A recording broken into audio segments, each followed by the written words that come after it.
Olá, amigos. Estamos de volta. Eu e Maruísa Baio, dando continuidade ao trabalho que iniciamos. Esse é o terceiro vídeo da série. Nós fizemos um vídeo de apresentação, fizemos depois o vídeo 1, e hoje vamos para o episódio, no vídeo número 2, com o jardim e o jardineiro, naquela sequência. E dentro deste vídeo, Jardim e Jardineiro, nós temos aí Os Galileus, parte 1. Maruísa, bem-vinda.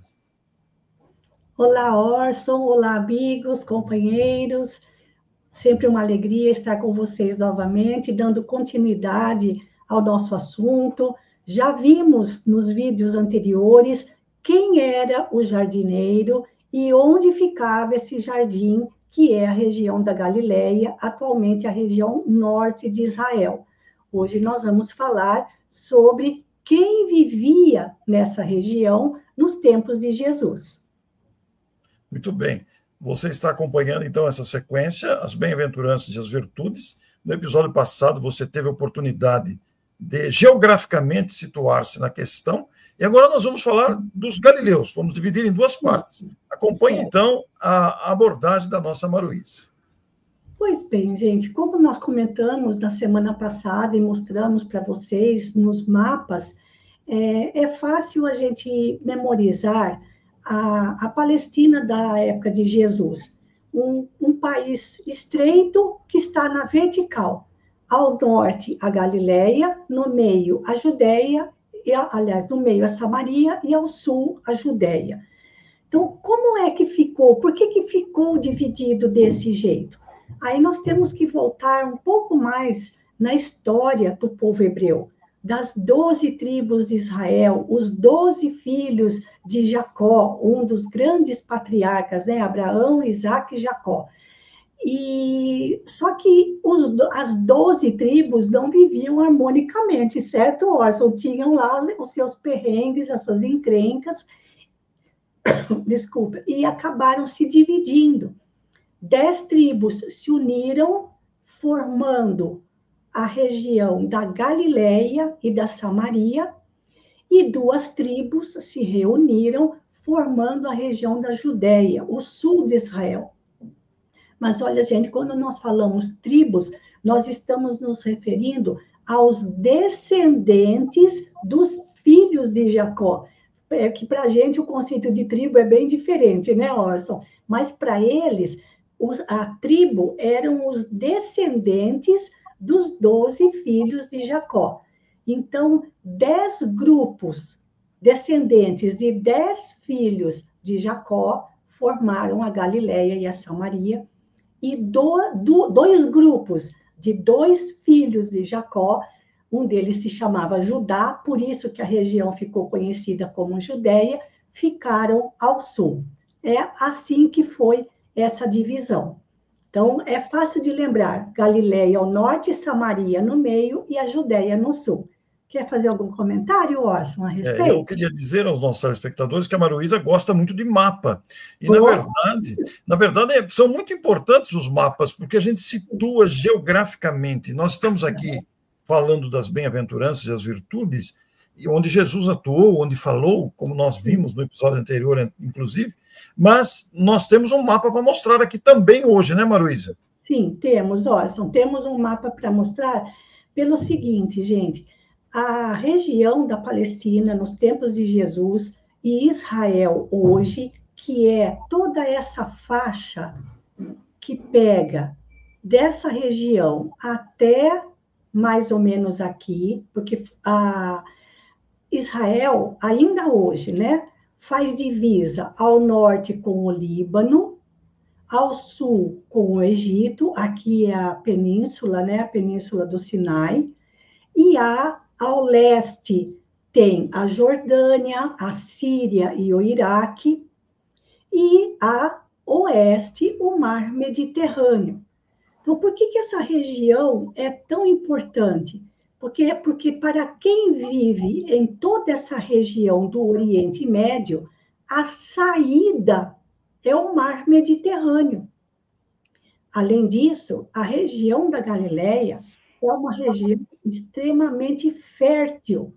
Então, ela ainda chama a atenção, porque mais ao sul, a Judéia é uma região mais árida. E veja que interessante, Orson, nós falamos que Galileia significa jardim fechado. E aquela região era e ainda é extremamente fértil, pela presença do grande lago de Genezaré e do Rio Jordão. O Rio Jordão vem lá dos altos da base do Monte Hermon, quase na divisa com o Líbano, e é bastante caudaloso até desaguar na Galileia, no Mar da Galileia. E justamente por ser uma região fértil, era uma região que produzia muitos alimentos e ainda produz. E esses alimentos eram distribuídos por toda a Judéia, tanto pela Samaria quanto pela Judéia. Só que os galileus que viviam nessa época não viviam somente eles por essa região. Vejam que, como o sul, a Judéia, era um terreno muito árido, o comércio que vinha do Oriente Médio, do caminho de Damasco. Olha, onde está a setinha minha aqui, é Damasco. Onde está aqui, ó, Damasco. Aqui é o Mar da Galileia, e aqui é a cidade de Cafarnaum.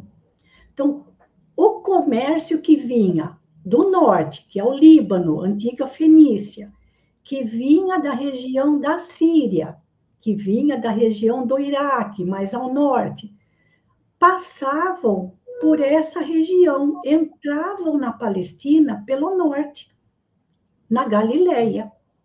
E essa via em vermelho, que chega em Cafarnaum e depois ainda tem um trechinho até chegar no litoral do Mar Mediterrâneo, era conhecida como Via Maris.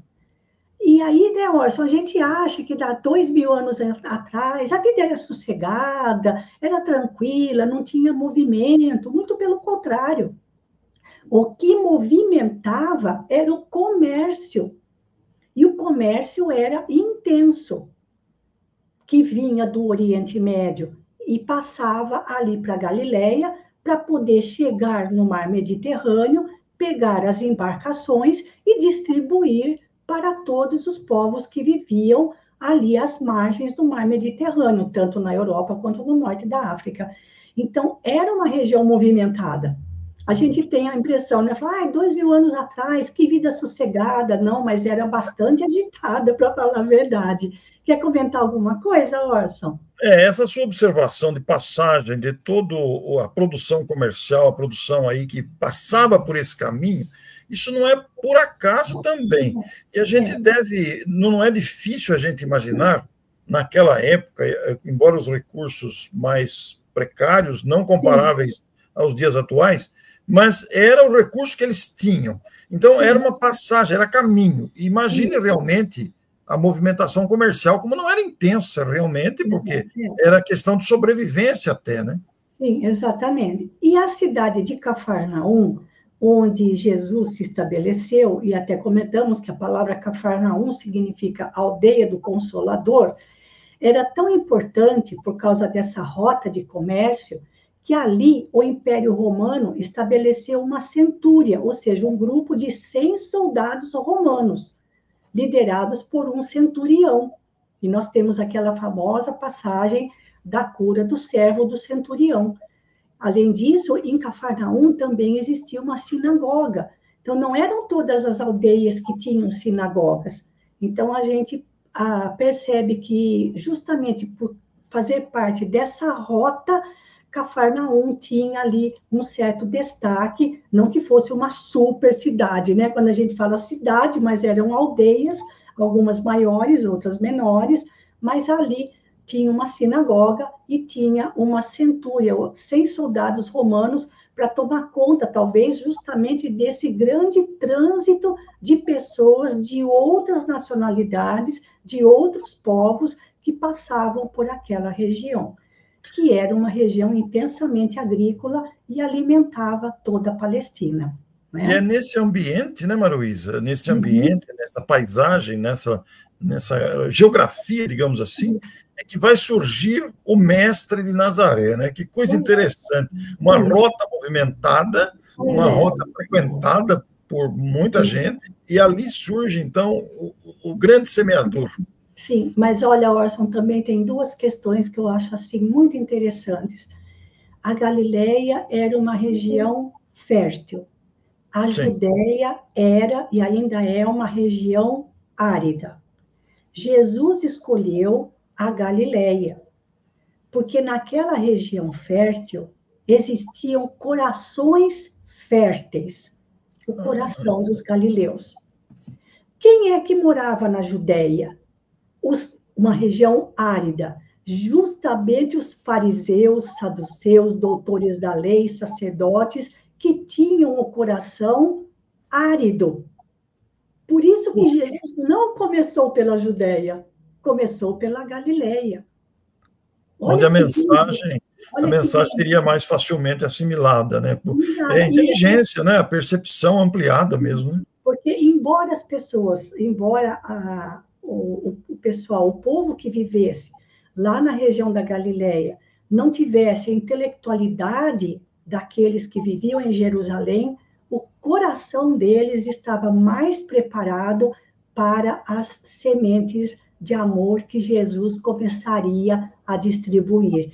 E as encrencas maiores de Jesus acontecem com os fariseus e demais sacerdotes e doutores do templo, sempre aconteciam em Jerusalém, em região árida, no meio de corações áridos, certo?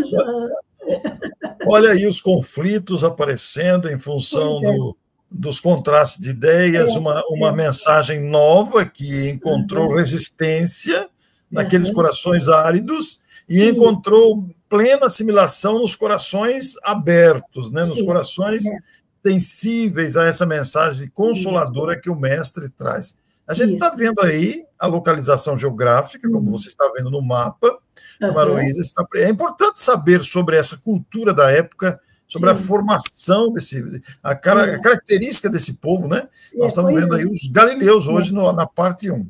É muito interessante, Orson, porque tem um livro do Divaldo Franco, para a gente fechar esse bloco, tem um livro do Divaldo Franco que se chama Em Nome do Amor, e tem uma mensagem de Bezerra de Menezes nesse livro, onde Bezerra de Menezes diz que Jesus planejou a sua vinda ao planeta com 2000 anos de antecedência. 2000 anos de antecedência, nem Moisés tinha chegado ainda, nem Moisés tinha reencarnado ainda. Mas dá a impressão, passa para a gente a impressão, de que foi tudo tão bem planejado que até as pessoas certas foram colocadas nos lugares certos. Porque muita coisa aconteceu na Galileia que não aconteceu na Judéia. Por quê? Porque na Galileia estavam os corações mais receptíveis. E na Judéia, quem que eu vou colocar na Judéia? Uma região árida. Vou colocar os corações mais endurecidos, certo? Então, tudo foi muito bem planejado pelo nosso Mestre Jesus. E olha, gente, a Galileia, aliás, a Palestina naquela época era um nada no meio da exuberância dos povos que circundavam aquela região. Aquele tiquinho de terra do tamanho do estado de Sergipe era a única nação cujo povo acreditava na existência de um Deus único, criador de todas as coisas, incorpóreo e imaterial. E essa terra era rodeada de nações exuberantes, ricas, poderosas e todas politeístas. Que coisa interessante. E essa afirmação dos 2000 anos de planejamento mostra o cuidado com que foi tratada a questão da vinda do Cristo ao planeta. Isso tem uma lógica muito grande, porque, naturalmente, foi feito um estudo das condições do planeta na época, da região, e dos habitantes, como você tão bem definiu aí, os corações áridos, corações endurecidos e os corações afáveis, abertos. E nós, de onde será que a gente teria aparecido por aí, não? Em que Pois é, região? a gente precisa se perguntar como é que a gente está hoje, se a gente ainda é coração endurecido ou se nós estamos mais maleáveis, né, na Mais situação maleáveis. de Pois é. tanto ensino que temos recebido. Pois é, Orson, muito bem. No próximo bloco, vamos falar especificamente dos galileus, aqueles que tiveram o privilégio de conviver mais tempo com Jesus.